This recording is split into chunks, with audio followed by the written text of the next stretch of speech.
Hello my dear students, Gayatri Vidya Mandir उच्च माध्यमिक विद्यालय सांसोर जिला जालौर की हमारी ऑनलाइन क्लासेस में आप सभी का एक बार फिर से स्वागत है।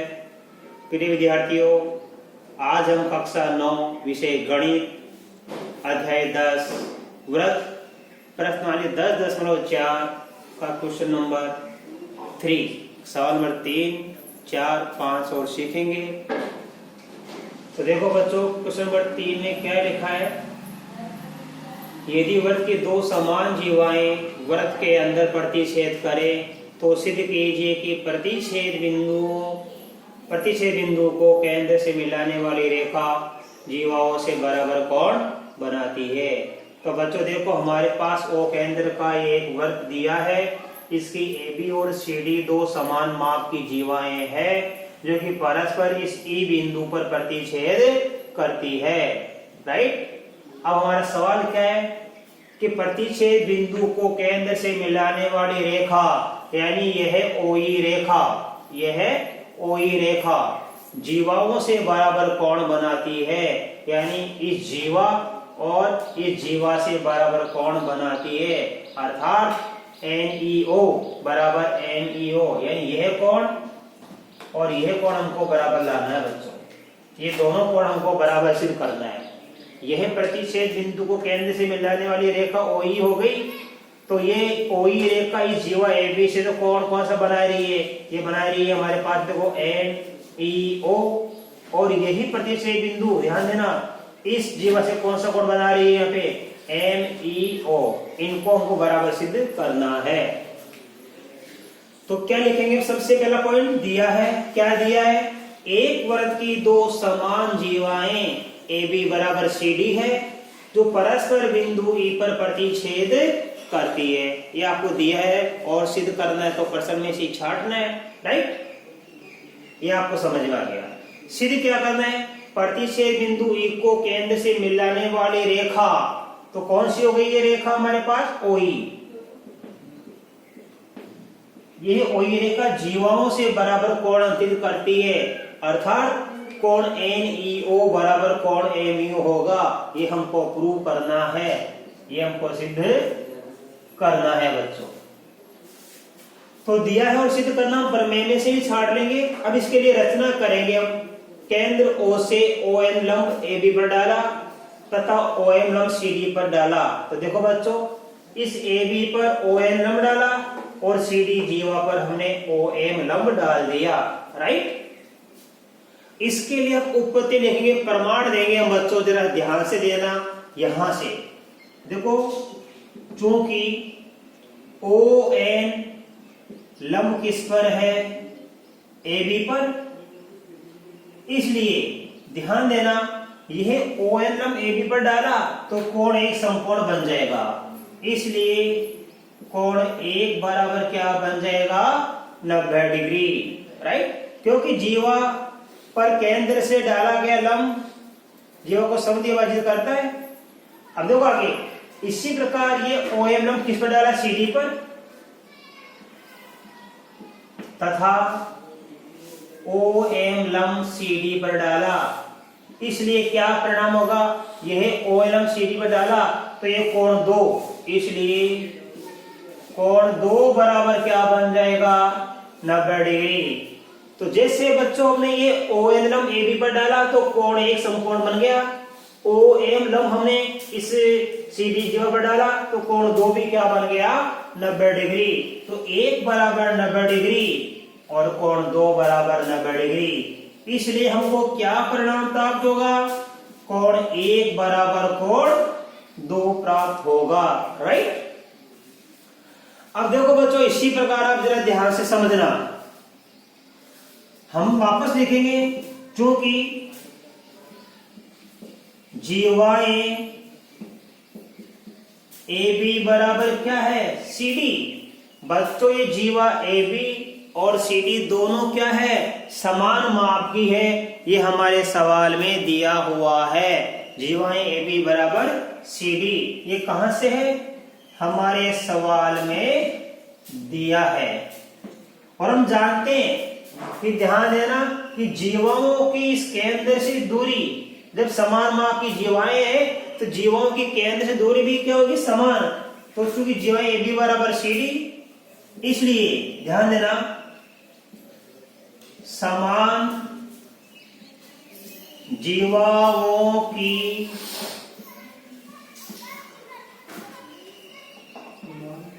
केंद्र से दूरी भी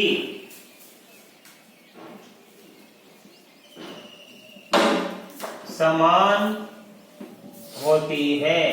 बच्चों, जब किसी वृत्त में दो समान माप की जीवाएं होती है तो उनकी केंद्र से दूरी भी समान होती है। इसलिए क्या परिणाम प्राप्त होगा हमको, इसलिए इस जीवा ए बी की केंद्र से दूरी ON किसके बराबर होगी, इस जीवा सी डी की केंद्र से दूरी OM के बराबर होगी। राइट, तो हमने परिणाम प्राप्त कर लिया। इस जीवा ए बी पर ये OLM डाला तो कोण एक समकोण बन गया, जीवा सी डी पर OMM डाला तो कोण दो समकोण बन गया। इसका मतलब 1 बराबर 2 हो गया, कोण 1 और कोण 2 बराबर हो गया। चूंकि जीवा ए बी और सी डी बराबर माप की है तो इनकी केंद्र से दूरी भी समान माप की होगी, अर्थात यह ON दूरी किसके बराबर होगी, OM के। अब हमारे पास देखो बच्चों, ये दो त्रिभुज है, एक तो ये रहा, दूसरा ये रहा। इसका नाम क्या हमारे पास है, इसका नाम है हमारे पास है NEO त्रिभुज NEO, तथा दूसरा त्रिभुज कौन सा हमारे पास में, MEO त्रिभुज MEO में। अब देखो दोनों त्रिभुजों में क्या क्या बराबर है वो हम लिखेंगे। बच्चों देखो, इन दोनों त्रिभुजों में क्या क्या बराबर है हमारे पास में, कोण 1 बराबर कोण 2 है, ध्यान देना, कोण 1 बराबर कोण 2 है। ON बराबर क्या है, ON बराबर OM। ये क्यों है बराबर, क्योंकि ये तो हमने प्रमाणित कर दिया, अभी हमने सिद्ध किया था ना, ये हमने प्रमाणित किया। देखो कोण 1 बराबर 2 हमने प्रमाणित कर दिया, राइट। ON बराबर OM ये भी हमने प्रमाणित किया। तो ये बात तो आपके समझ में आ गई बच्चों। अब इसके बाद देखिए आप, हमारे त्रिभुज भी OE भुजा दोनों त्रिभुज की है तो इसको उभयनिष्ठ भुजा कहेंगे। OE बराबर OE क्यों है,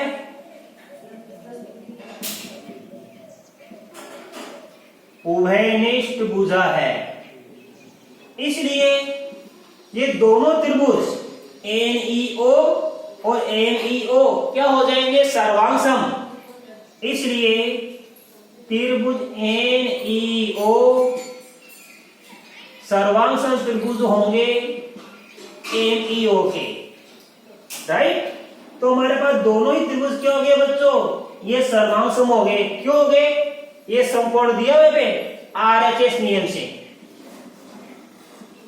RHS सर्वांग का नियम से, राइट।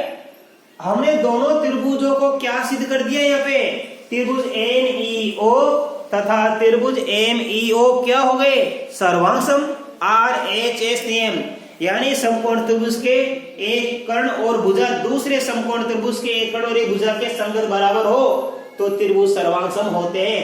देखो यहाँ पे ये समकोण इस समकोण के बराबर है और ये कर्ण दोनों आपस में बराबर है और ये एक भुजा इस एक भुजा के बराबर है।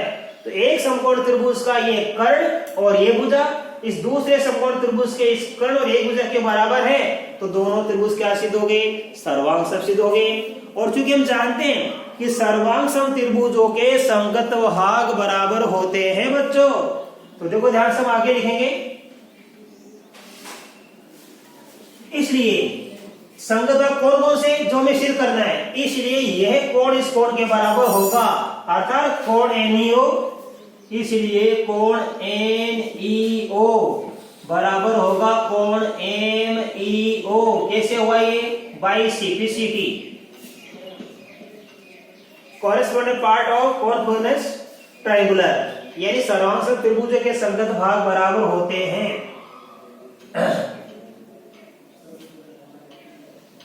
इसलिए ये दोनों ही कोण बराबर हो गए। क्यों गए? ये दोनों कोण बराबर हो गए क्योंकि ये दोनों त्रिभुज क्या है? सर्वांगसम, और सर्वांगसम त्रिभुजों के ये दोनों कोण के संगत भाग है। सर्वांगसम त्रिभुजों के संगत भाग बराबर होते हैं। अब आप बच्चों इसका स्पेस छोड़ लो, मैं आपको इसके बाद में आगे सवाल नंबर 4 सिखाऊंगा।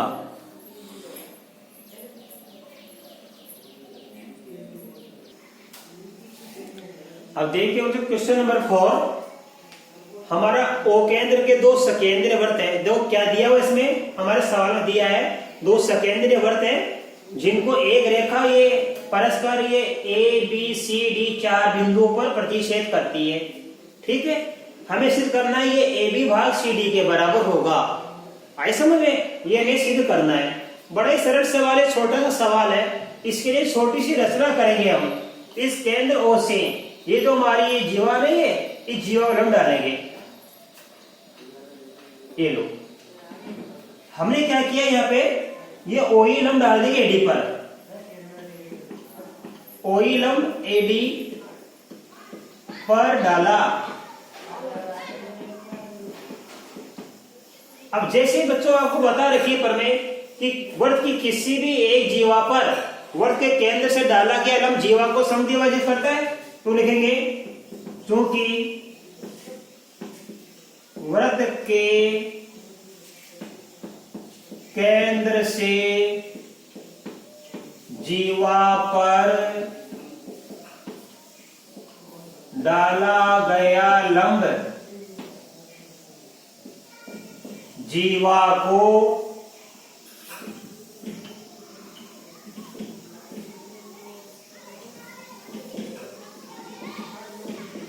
समद्विभाजित करता है। ये आपको नियम बता रखा पर नहीं, वृत्त के केंद्र से जीवा पर डाला गया लंब जीवा को समद्विभाजित करता है। ये हमारा बड़ा वृत्त है, इसकी जीवा कौन सी? एडी। इसका मतलब ये ए बराबर क्या हो जाएगा? ईडी। इसलिए ए बराबर हो जाएगा ईडी। ये समीकरण नंबर 1 कैसे हुआ? ये बड़े वृत्त की जीवा है, बड़े वृत्त की जीवा से, राइट। इस बड़े वृत्त की जीवा कौन सी? एडी। तो ये ए बराबर हो गया एडी। अब ये हमारा छोटा वृत्त है बच्चों, इसकी जीवा बीसी है, तो ये बीई बराबर क्या हो जाएगा? ईसी। तो लिखेंगे इसलिए ध्यान देना बीई बराबर ईसी। यह बीई बराबर ये ईसी क्यों हो जाएगा? ये छोटे वृत्त की जीवा से। बड़े सरल तरीके से सिखाऊंगा मैं, आप जरा ध्यान पूर्वक पढ़ा करो। छोटे वृत्त की जीवा से, तो देखो बड़े वृत्त की जीवा एडी है, तो ये ए बराबर क्या हो गया? ED, right. दोनों बराबर है। और छोटे वृत्त की जीवा कौन सी है? बीसी। तो बीई बराबर क्या हो जाएगा? ईसी। हमें क्या लाना है बच्चों? हमें लाना है ए बी बराबर सी डी। यह ए बी बराबर किसके लाना है? सी डी के। तो आपको समीकरण 1 में से 2 घटाना है। समीकरण 1 माइनस 2 से, अब देखो एक ये रहा, 2 ये रहा, ए में से घटेगी बीई, ए माइनस बीई, इधर लिखेंगे हम ईडी माइनस ईसी। तो ए में से क्या घटेगी? बी। इस ए में से ये बी घटाएंगे तो पीछे क्या बच जाएगा? A B. इधर देखो हमारे पास ये ईडी है, ईडी में से ये इसी घटाएंगे तो पीछे क्या बच जाएगा? सीडी। तो एडी बराबर क्या हो गया? सीडी। और यही तो हमें इस सवाल में सिद्ध करना था। इति सिद्धम। तो बच्चों ये भी सिद्ध हो गया। अब आप इसका स्थिर छोड़ लो। इसके बाद इस प्रश्नावली का आखिरी सवाल, सवाल नंबर मैं आपको सिखाऊंगा 5वां। अब देखिए बच्चों क्वेश्चन नंबर 5 थोड़ा बड़ा सवाल है, इंपॉर्टेंट सवाल, ध्यान देना। हमारे सवाल लिखा है R for Reshma, S for Salma, M for mandir. हमारे सवाल लिखा है कि रेशमा, सलमा और मंदिर एक वृत्त के यहाँ पे सर्कल में बैठी है।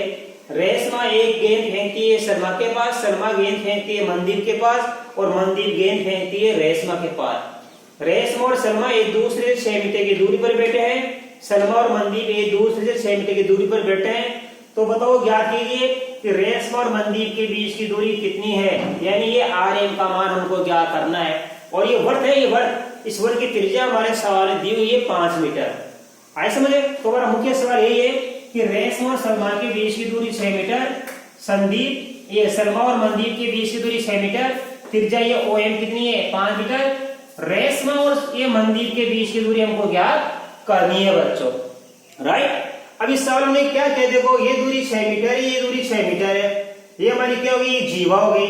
अब हम ऐसे क्या करेंगे, लंब डाल देंगे पे, राइट। अब आप ध्यान देना, तो जैसे हमने इस जीवा RM पर ये लंब डाला, तो ये क्या करेगा, ये केंद्र से जीवा पर डाला गया लंब ये जीवा को समद्विभाजित करता है, तो ये RA बराबर क्या होगा, यहाँ पे ये AM होगा, यानी ये दूरी बराबर होगी।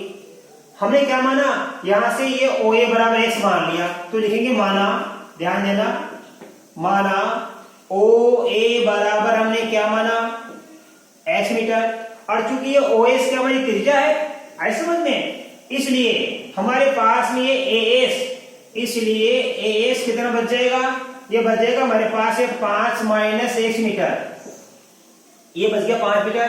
हमने क्या मान लिया यहाँ पे AM बराबर क्या होगा बच्चों, AR, यानी ये भाग और ये भाग दोनों बराबर हो गए, ये हमने क्या मान लिया, y मीटर मान लिया, ये हमने मान लिया, ये मानना पड़ेगा। अब आप देखो दो त्रिभुज बन गए, एक तो हमारा पास बन गया ये AOM, एक बन गया ASM, इन दोनों की सहायता लेंगे हम। तो पहले त्रिभुज कौन सा लेंगे हम, ये लेंगे हम OAM, त्रिभुज OAM में पाइथागोरस प्रमेय हो जाएगी, ये कर्ण स्क्वायर बराबर हो जाएगा आधार स्क्वायर प्लस लंब स्क्वायर, तो हम लिखेंगे OM स्क्वायर बराबर OA square plus MA square, या AM स्क्वायर लिख देना आप, राइट। तो OM का मान कितना 5 स्क्वायर, OA का मान कितना हमारे पास में x स्क्वायर, और AM का मान हो जाएगा y स्क्वायर, ठीक है। आगे स्क्वायर कर लो आप, या ये y स्क्वायर का मान क्या कर लो, इसका कर देना पक्षांतरण, तो 5 का स्क्वायर कितना आता है 25, इसमें से घटाएंगे x स्क्वायर, पीछे बच जाएगा y स्क्वायर, ये समीकरण नंबर 1 हो गई। इसी प्रकार समकोण ये ले लो आप SAM, त्रिभुज SAM से वही पाइथागोरस प्रमेय, ये समकोण है, तो ये कर्ण हो गया SM स्क्वायर बराबर लिख देंगे, देखो यहाँ पे AM square plus AS square, क्या बन जाएगा, SM का मान कितना है यहाँ पे, ध्यान देना, SM का मान हमारे पास है यहाँ पे दे रखा है 6, तो ये निकलना 6 स्क्वायर, और AM का मान कितना y, तो AM स्क्वायर हो गया y स्क्वायर, और AS ये हमारे पास देखा है यहाँ पे कितना 5 माइनस x का होल स्क्वायर, राइट। अब आप ध्यान देना बच्चों अच्छी तरह से, इसको आप हल कर लीजिए, मैं इसको लिखूंगा, या y स्क्वायर का मान क्या करना है, तो हम इसका कर देंगे पक्षांतरण, ये हो जाएगा 6 स्क्वायर माइनस 5 माइनस x का स्क्वायर बराबर y स्क्वायर, ये y स्क्वायर का मान हमको ज्ञात हो गया, ये समीकरण नंबर 2 हो गई, राइट। तो देखो यहाँ पे ये मान भी किसका y स्क्वायर का, और यहाँ पे ये मान भी किसका है y स्क्वायर का, तो यह मान और यह मान क्या हो जाएंगे, दोनों बराबर। समीकरण 1 व 2 से एक तरफ ये लिखेंगे और एक तरफ पर ये लिखेंगे, ऐसे समझ में, तो ध्यान देना, एक तरफ ये लिख रहा हूं मैं, 6 स्क्वायर कितना बनता है 36, अब 5 माइनस x स्क्वायर क्या बनता है 5x स्क्वायर माइनस 2 गुणा 5 गुणा x प्लस का x स्क्वायर, ये बन गया हमारे पास में, बराबर क्या लिखेंगे, ये 25 माइनस एक्स स्क्वायर, ये हमने a माइनस बी का होल स्क्वायर वाले फॉर्मूला से कर लिया बच्चों, a square minus 2ab plus B square. अब देखो आगे इसको करेंगे हम, ये आ गया 36 माइनस 5 का स्क्वायर क्या बनता है 25, ये माइनस माइनस बन जाएगा प्लस 10x, और ये प्लस और ये माइनस करके बन जाएगा माइनस का एक्स स्क्वायर, कोष्टक खोल लिया हमने, 25 माइनस एक्स स्क्वायर। अब आप ध्यान दीजिए बच्चों, ये माइनस एक्स स्क्वायर से ये माइनस एक्स स्क्वायर कट गया, तो 37 माइनस 25 कितना बचता है 9, कितना बचता है यहाँ पे 9 बचता है, 11 बचता है। कितना बचता है 36 25 गया 11, और ये बच गया हमारे पास में कितना प्लस का 10x, और ये बच गया बराबर 25, राइट। अच्छे से समझना इसको घटाते समय 36 माइनस 25 प्लस 10x माइनस का एक्स स्क्वायर बराबर 25 माइनस एक्स स्क्वायर। अब देखिए बच्चों, हम यहाँ पे आगे करेंगे तो 10x इसका कर देंगे पक्षांतरण, तो 10x बराबर 25 माइनस 11 बराबर कितना बच जाएगा 14। अब x का गुणा 10 से हो रहा है, तो x का मान ज्ञात करने के लिए 14 में किसका भाग देंगे 10 का, तो 10 का भाग देंगे आ जाएगा 1.4। तो हमारे पास बच्चों x का मान कितना आ गया 1.4 आ गया। अब ये मान उठाकर किस में रख देंगे, हम समीकरण 1 में रख देंगे।